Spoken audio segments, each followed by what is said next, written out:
Hello everyone, my name is Mayank and you are watching BrainX. आज हम लोग पढ़ रहे हैं genetics.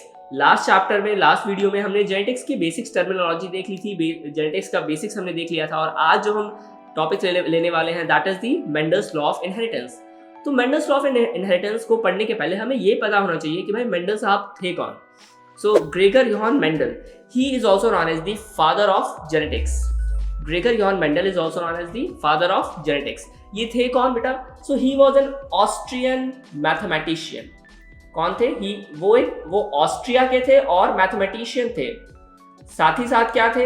He was also a biologist. वो बायोलॉजिस्ट भी थे।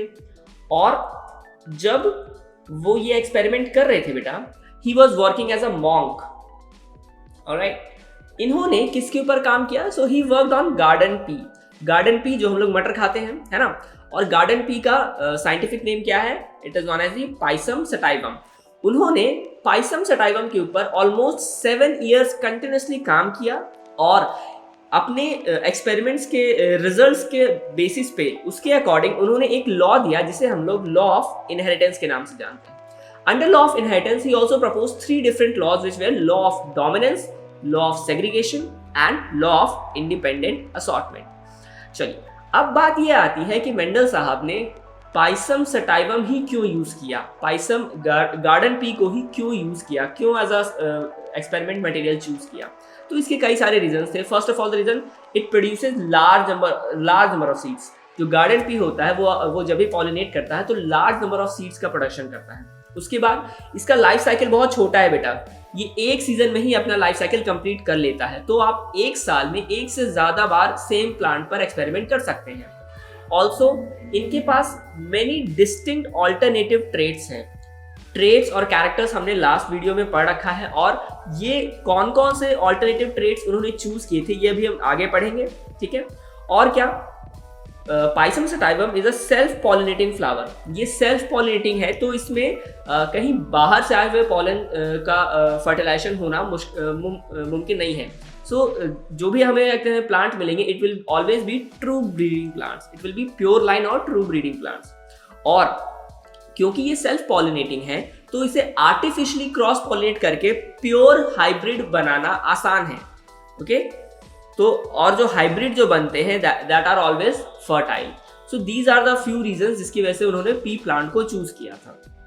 नेक्स्ट बात करते हैं कि उन्होंने कौन कौन से कैरेक्टर्स को चूज किया। तो उन्होंने 14 ट्रेट्स को चूज किया था। 14 ट्रेट्स, हमने पहले बात की है कि कैरेक्टर्स में 2 ट्रेट्स होंगे, तो अगर 14 ट्रेट्स हैं दैट मीन्स 7 कैरेक्टर्स को उन्होंने चूज किया था। अब ये 7 कैरेक्टर्स कौन कौन से थे बेटा? तो first was seed shape. Seed shape में डोमिनेंट ट्रेट क्या है? राउंड। और रेसेसिव ट्रेट क्या है?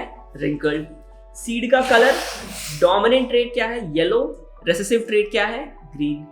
फ्लावर का colour, flower colour dominant colour कौन सा है? वायलेट है और रेसेसिव वाइट है। पॉड शेप, अब पॉड का यहाँ पे क्या मतलब बेटा? पॉड का यहाँ पे फ्रूट से मतलब है, तो पॉड का शेप इन्फ्लेटेड हो सकता है for dominant and constricted for recessive. उसी तरह पॉड का कलर, फ्रूट का कलर क्या हो सकता है? तो ग्रीन डोमिनेंट है और येलो रेसेसिव है।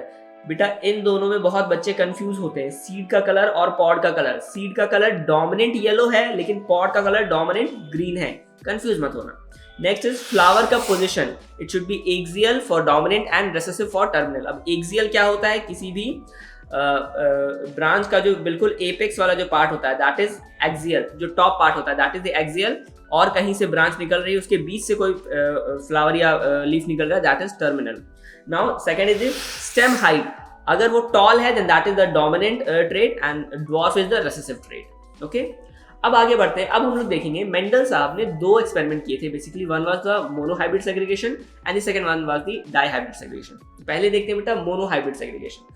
मोनोहाइब्रिड सेग्रीगेशन, मोनो का क्या मतलब होता है? मोनो मीन्स 1 या फिर सिंगल। यहां पे क्या किया उन्होंने? एक्सपेरिमेंट करवाया, प्लांट्स के को आपस में क्रॉस करवाया और उन्होंने एक जीन के इनहेरिटेंस को देखा कि एक जीन कैसे इनहेरिटेंस कर रहा है, ओके। तो उन्होंने क्या किया कि ट्रू ब्रीडिंग टॉल वैरायटी और ट्रू ब्रीडिंग ड्वार्फ वैरायटी को आपस में क्रॉस करवाया। ट्रू ब्रीडिंग का क्या मतलब है? यहाँ पे homozygous tall and homozygous dwarf. इन दोनों प्लांट वैरायटी को आपस में उन्होंने क्रॉस करवाया और जब फर्स्ट फीलियल जनरेशन आया so all the plants were toll. Let's see कैसे। हमारे पास होमोजाइगस टॉल है for the parent generation and homozygous dwarf है फॉर द पेरेंट जनरेशन। तो फॉर टॉल हमारे पास जो दोनों वो आए that was capital T small T. जब इन्हें आपस में क्रॉस करवाया गया तो क्या आया, this T crossed with this T crossed with this T crossed with this and this T crossed with this. तो हमारे पास जितने भी प्लांट्स आए बेटा दे ऑल वेयर टॉल, लेकिन कैसे टॉल थे, they all were heterozygous tall and this was the first filial generation और द F1 जनरेशन। उसके बाद उन्होंने क्या किया, F1 जनरेशन को ही आपस में क्रॉस करवाया और हमारे पास F2 जनरेशन आया। तो जब उन्होंने F1 जनरेशन को क्रॉस करवाया बेटा तो क्या हुआ, हमारे पास कैपिटल टी स्मॉल टी यानी कि हेट्रोजाइगस टॉल वी हैड। इन्हें आपस में क्रॉस करवाने के बाद this crossed with this crossed with this crossed with this and this crossed with this. हमारे पास क्या आया, एक होमोजाइगस टॉल, दो हेट्रोजाइगस टॉल और एक homozygous dwarf. So this was the F2 generation. अब यहां पे ध्यान देने वाली बात क्या है बेटा, हमारे पास जो भी रिजल्ट्स आए उनमें से होमोजाइगस टॉल कितने थे, 1, हेट्रोजाइगस टॉल कितने थे, 2 और होमोजाइगस ड्वार्फ कितने थे, 1।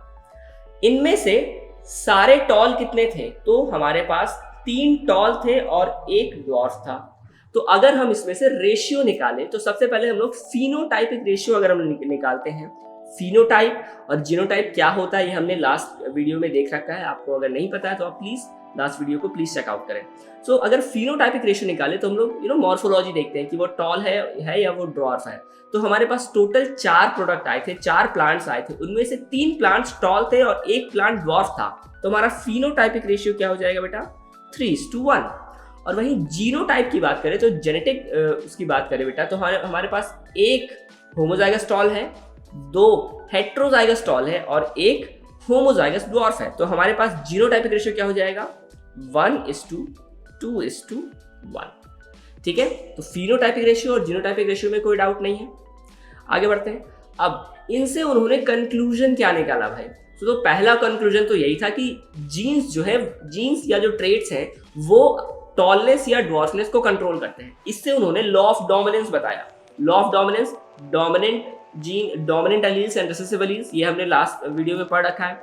क्या होता है, किसी भी कॉन्ट्रास्टिंग पेयर के कैरेक्टर्स में जो डोमिनेंट होगा वो अपने आप को एक्सप्रेस कर लेगा और जो रिसेसिव होगा वो अपने आप को एक्सप्रेस नहीं कर पाएगा। This is law of dominance.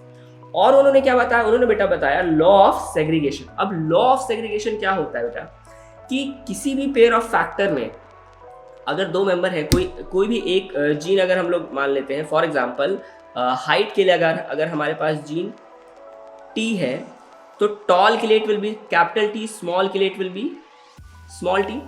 जब भी गैमेट्स का फॉर्मेशन होता है बेटा तो ये साथ में ब्लेंड नहीं होते हैं, ये अलग अलग डिस्ट्रीब्यूट हो जाते हैं। It is totally dependent upon chance. ये चांस की बात है कि कौन से गैमेट में कौन सा एलील जा रहा है। This is purely dependent upon chance, लेकिन वो सेग्रीगेट हो रहा है, वो अलग जरूर हो रहा है। ठीक है, और लॉ ऑफ सेग्रीगेशन को ही law of purity of gametes भी कहते हैं। क्यों प्योरिटी ऑफ गैमेट्स कहते हैं, अगर मैं एक बार दोबारा से यहाँ पे आऊँ बेटा, तो अगर हम लोग ध्यान दें तो फर्स्ट फिलियल जनरेशन में जितने भी प्लांट्स थे they all were tall. Second generation में हमारे पास या तो टॉल थे या तो ड्वार्फ थे, है ना।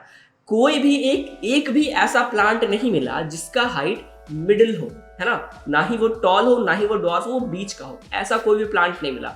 इससे क्या प्रूफ होता है बेटा कि जो ड्वार्फ के लिए जो हमारे पास जीन्स हैं, जो स्मॉल टी, जो रेसेसिव जीन्स हैं, वो डोमिनेंट जीन के साथ ब्लेंड नहीं हो रहे हैं।